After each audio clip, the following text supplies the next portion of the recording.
Hello there, and welcome to Dharma Science Radio, your one-stop shop for the most foundational awareness on the human design system that I can possibly provide for you. My name is Ian, and today we'll be talking about the body graph of the founder for the entire human design system named Ra-Uru-Hu. Born Robert Allen Krakauer, this man was from Canada, and he's really interesting. There's a lot of controversy and different stories around himself as a person and his life. Part of his story involved that he had a $1 million contract with the Canadian government to make the first rock and roll music video of some kind, and he quite literally abandoned that. He abandoned his family. He left everything one day, and he hopped on a train, he hopped on a bus, he hopped on a flight, he left town. He completely left Canada and found himself on the island of Ibiza, where he had a mystical experience, this so-called encounter with the voice. You can find the video story on this called Encounter with the Voice here on YouTube if you search that. I won't be going into all the details of that now because the purpose of this video is to talk about his body graph, to talk about the raw mechanics, and to help you to understand what's going on when you look at a chart. So let's dive right on in.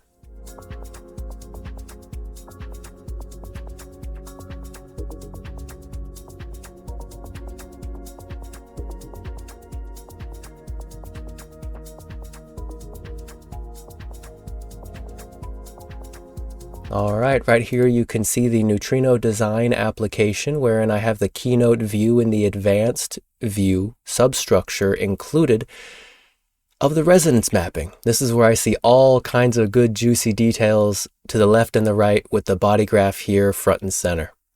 So the first thing I'd like to speak about was that Ra was a 5-1 profile. You can see that right here in the personality Sun, 51.5.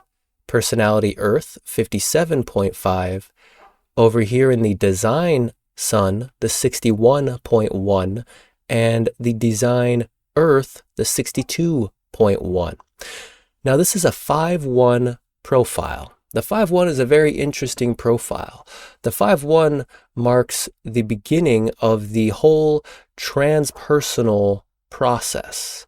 The 5-1 is a very profound personality to have because in the unconscious there's a first line, and this first line is rooted in solid foundations, or not, hopefully it is, and it likes to make sense of the world through fear that eventually becomes intelligence.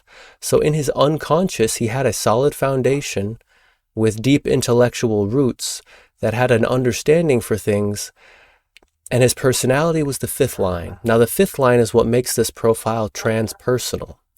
The 5th line receives all the positive expectation from others. Now when a mother gives birth to a 5th line child, the very first thing is, oh wow, I gave birth to God himself. Look at that little baby right there. This is marvelous. This is magical. What an incredible little thing. And when a stranger first sees a 5th line profile, they're like, oh wow, look at that person right there. They could really deliver. They could really do something for me. They could really make a difference. The natural expectation from the 5th line is that they can really be the savior, that they can really make a difference in your life. And so then the challenge of the 5th line is, do they deliver upon that expectation or not? Are they able to meet the expectations of others or not? In my personal opinion, Ra did this quite incredibly, because the way in which the 5th line does this process of universalizing the truth into something practical for the other is to have an impact upon the strangers, is to have an impact upon people that you do not know.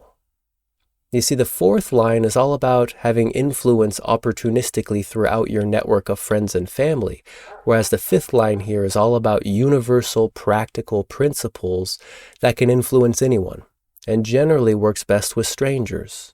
So Ra had tons of readings. He spent tons of time with all kinds of different people talking about human design and, well, shocking them through the symmetry of his own perspective.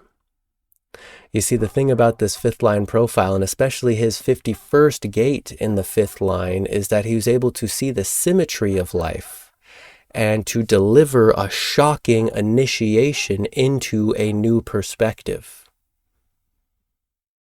And it's through this process called irony.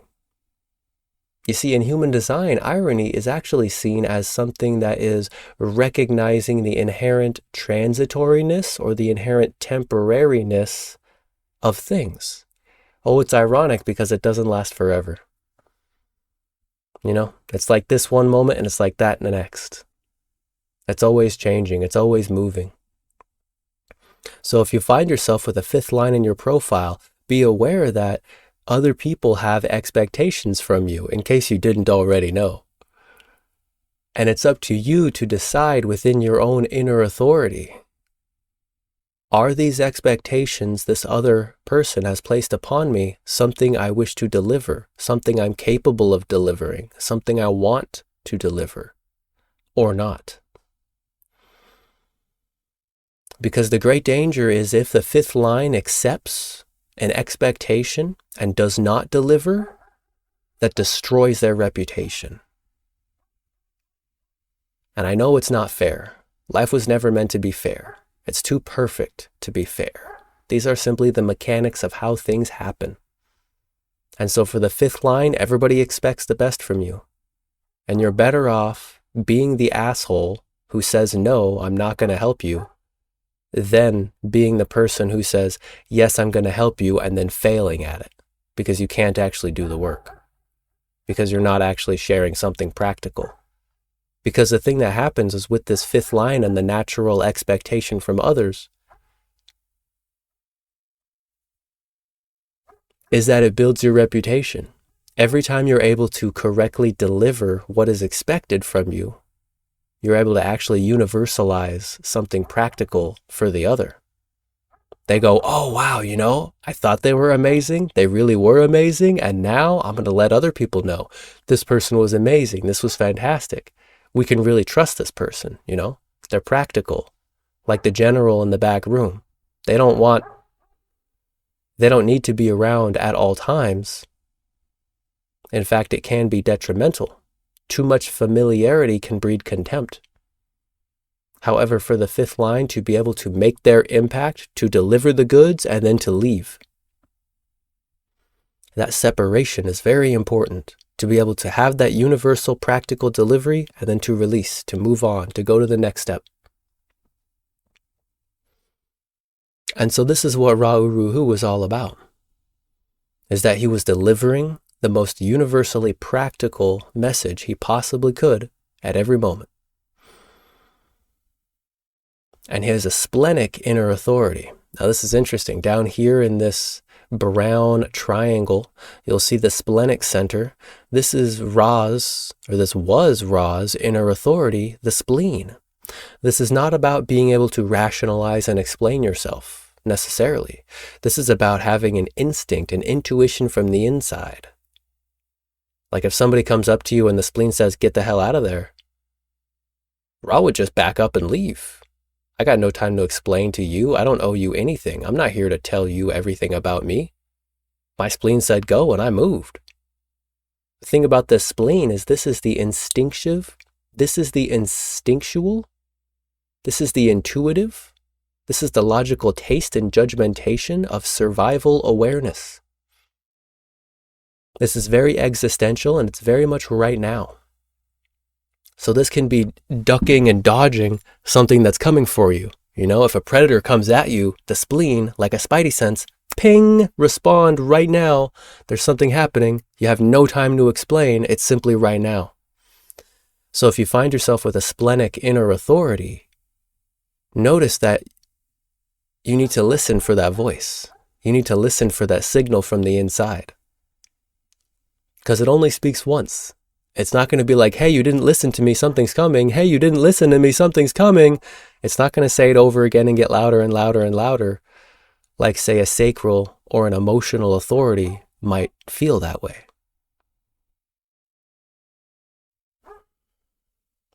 Ra was also an ego being. You see over here in this heart center, he has a defined ego. This means he had a fixed amount of willpower to exert and to impress upon the people.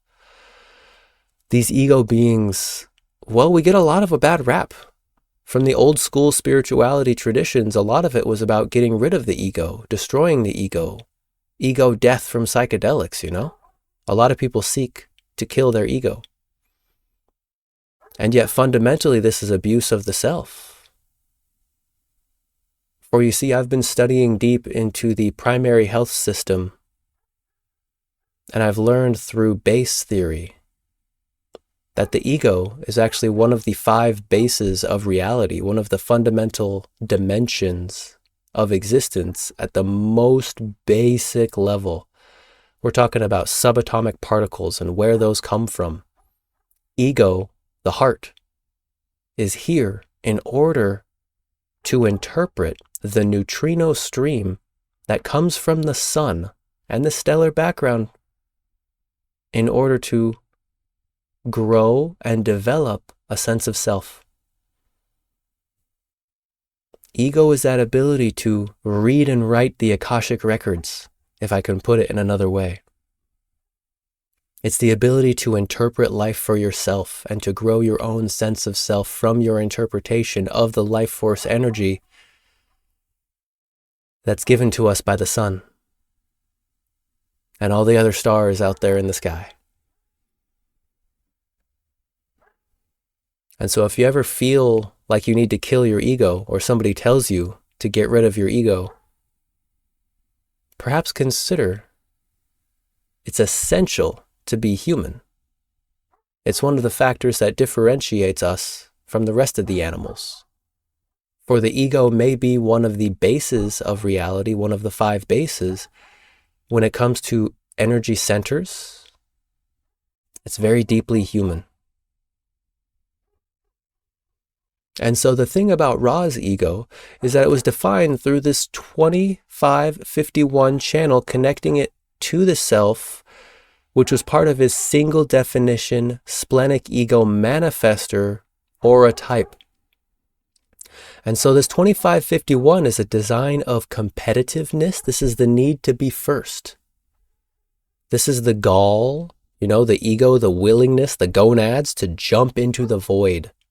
The willingness to be first into the unknown and to do something radically different can be very shocking. And it also has the innocence of life, the natural relationship with inanimate matter,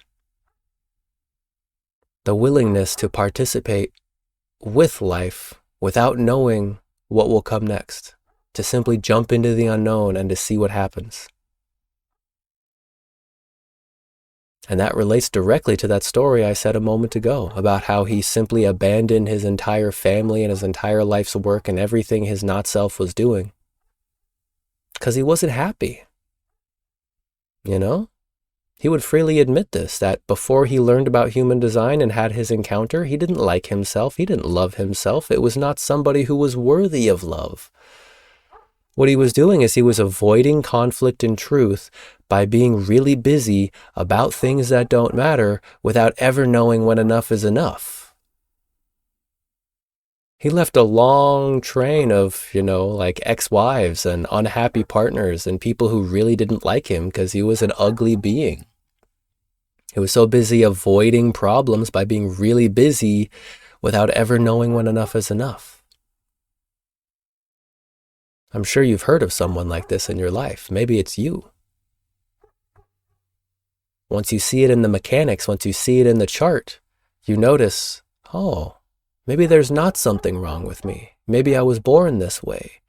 Maybe I can learn to love myself, and if I honor my type strategy and inner authority, then I won't be so busy avoiding conflicts and being busy about things that don't matter without knowing when enough is enough, because instead I'm jumping into the void with my radical behavior and expression of survival awareness that allows me to share my unique individual insight and structure the perspective on reality that other people can pick up on and learn from. Some little keynote reading from the channels here, the nature of who and what he was in truth. Because that's the biggest difference of what we're doing here, is that we're learning these undefined energy centers. These are very attractive to the mind. We get pulled into these centers and identified with things that are not consistent. You see these chakras, these energy centers, you got this 2551 here connecting the willpower of the ego with the direction of the self. And now suddenly you have a person who has a consistent sense of direction.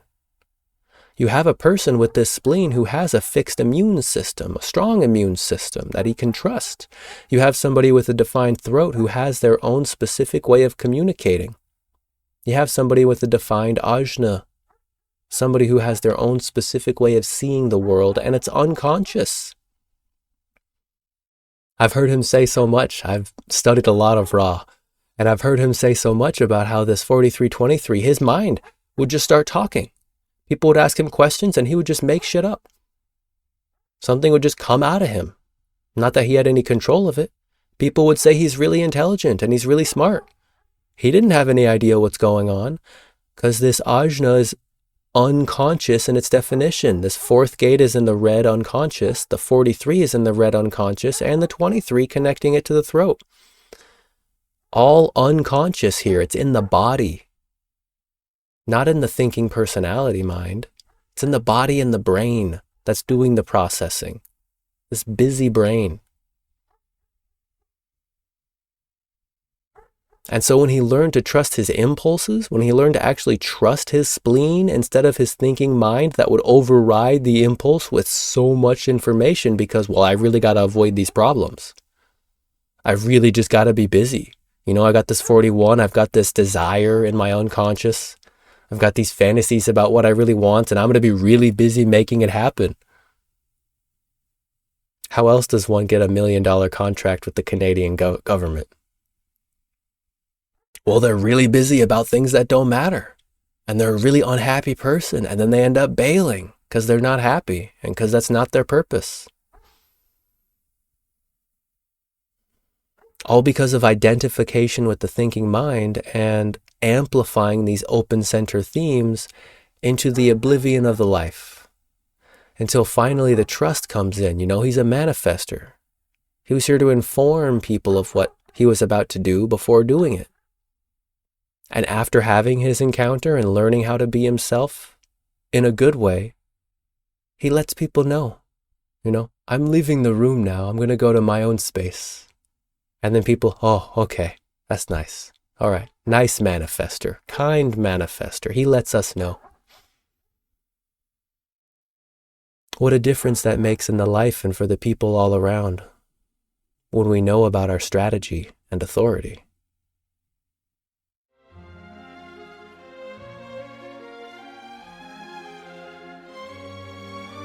The biggest problem I was having was getting my head wrapped around all of the content and all of the information held within the human design system. Ian really made it simple for me to engage my curiosity for one, but made it approachable enough to where I felt like I could immediately get value out of the conversation and immediately start applying things to my day-to-day life where it didn't seem like some big puzzle I had to solve. It was an immediate solution to something that I was dealing with in my life. How am I going to apply this with any sense of reality? And he made it so simple and so easy that I have now been on another 1.5 years since that first meeting with him and my first introduction into human design. And it has really given my overall life experience and the quality of my conscious experience a great boost, and overall something I would highly recommend to anyone else that's early on in their years or even months sometimes, like I was at human design. I've been following Ian for about 1 year now, and I got the chance to work with him recently. The way that his knowledge of human design expands when you're in his presence to fit what you need exactly is something that is a joy to work with and a joy to see live in person. Oh my gosh, this session was so unique because Ian really made it feel like I didn't have to worry about expectations. I didn't have to have a certain outcome be a certain way, and really helped me understand that I could just kind of ease my way into this. And he was so conversational about it that it felt like I looked up and the time had gone so quickly that I wasn't expecting it to be as much value as it was for as easy as it felt. I definitely recommend getting a reading getting a chance to work with Ian. He's one of the kindest souls I've met and has a really firm grasp on the information in human design. Definitely recommend. I would recommend working with Ian for anyone that is wanting to have someone that will be both there to nurture your curiosity about human design and the fun things that you can explore about it, but also will challenge you and push you in a direction that will get you up and moving and using it in your real life. I think more than anything else, if you want to not just mentally know this system, if you want to understand how to apply it and use it and see immediate results, Ian is the person I would recommend for that. I think it is important for people to remember that this is an experiment. It is not something that you can try without trying.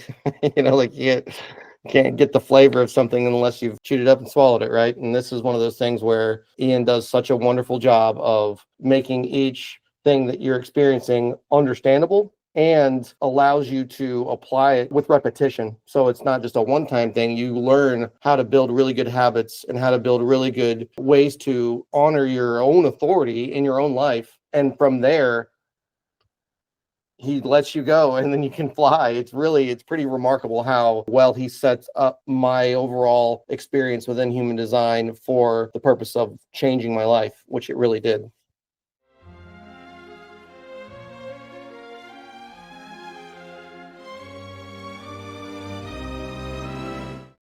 Something really interesting about these charts is that if you notice there are arrows over here near the head center, that over here on the left, you'll see two red arrows aimed towards the left. And over here on the right, there is this top arrow pointing left and the bottom arrow pointing right.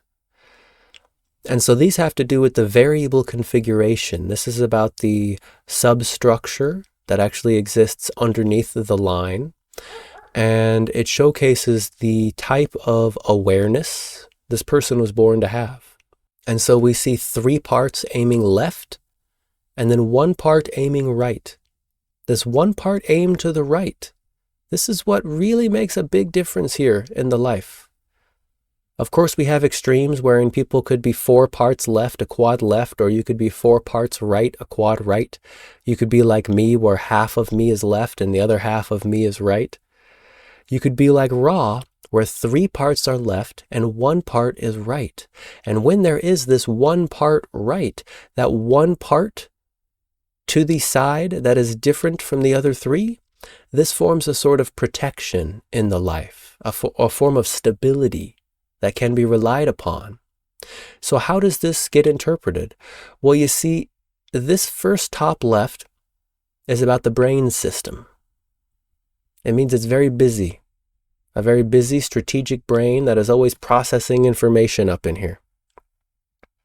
Down here in the bottom left, this is about a busy, active, doing body in the physical world, relating to other people, that other people can observe. He's doing something. He is somebody to see doing something. Over here in the top right, this is about the mind, the personality internal, about how one makes memories and how one's mind focuses in on the details and builds piece by piece a clockwork mechanism of memories that work together, that one can manipulate and understand and know what they know. Down here though, in the bottom right, this is the right facing arrow. This gives a peripheral perspective. This means that instead of simply focusing in on all the details, that he is actually protected, he was protected by seeing the bigger picture, by allowing the bigger picture to come in through him and to witness the peripherals of what's really going on the outskirts. And in doing so, there's a degree of protection involved. It's said that people with this right-facing personality external, there's that possibility to have glimpses of the future or glimpses of another world, because the external side of your personality is on the right, and the right is receptive to a greater order than the left. The left is where we come from. The left is our strategic history. The left is our ancestors. The left is so many of us. And there's nothing wrong with either side, the left or the right. Neither is superior or inferior to each other. They're simply different. And so right here in this right-facing personality external perspective variable, what I see is that this is where the whole encounter comes from. His ability to see into a completely different world and then be a busy body and a busy mind all about this stuff and talking about it and manifesting and informing this whole new perspective for us to gain insight into the structure of how he saw the world. And the thing is, there's no point in believing me. There's no point in believing him or anyone else. The point is in direct experience of the life. What makes sense in your life for you? It's about experimenting in your life to see what works for you. And if you're a splenic authority, by golly, trust that little voice inside you. Maybe it's not always so little, and yet it only speaks once. That's the prime keynote for this, is that it speaks once and it generally has to do with survival. And if you trust that intuition, if you trust those splenic hits, then you'll start to see the world around you transform. You'll start to see that you can trust that instead of the thinking mind. Because it's even a classical strategy, perhaps. I've seen some videos pop up around Gnosticism and how not to identify with the mind. And yet, what do you identify with if not the thinking mind? This thinking mind is so busy up here. For many of us, we're all conditioned to think it through and to make up our minds and make it happen from there. So if we're not identified with the mind, what do? Fundamentally, we trust the body. We trust the unconscious. We trust every cell, and we trust every atom that makes up those cells of our physical body, moving through space and time to make decisions for itself. And each one of us has a unique mechanism for making those decisions. And once you start experimenting with that, you start to see it for yourself. It's not about trusting or believing in someone outside of you. All I can do is share outer authority with the hope that it will enrich your perspective on life, help to alleviate some suffering, and reduce resistance inside you. All right. That's really what it's all about, reducing resistance within your own body. For if you know how to make decisions correctly as yourself, the resistance on the inside to who and what you are reduces. And when the resistance on the inside reduces, illnesses go away, stress is alleviated, suffering is reduced. You know how to be yourself. And a unique life unfolds. So I'm wishing you a great rest of your day. Take care. Bye for now.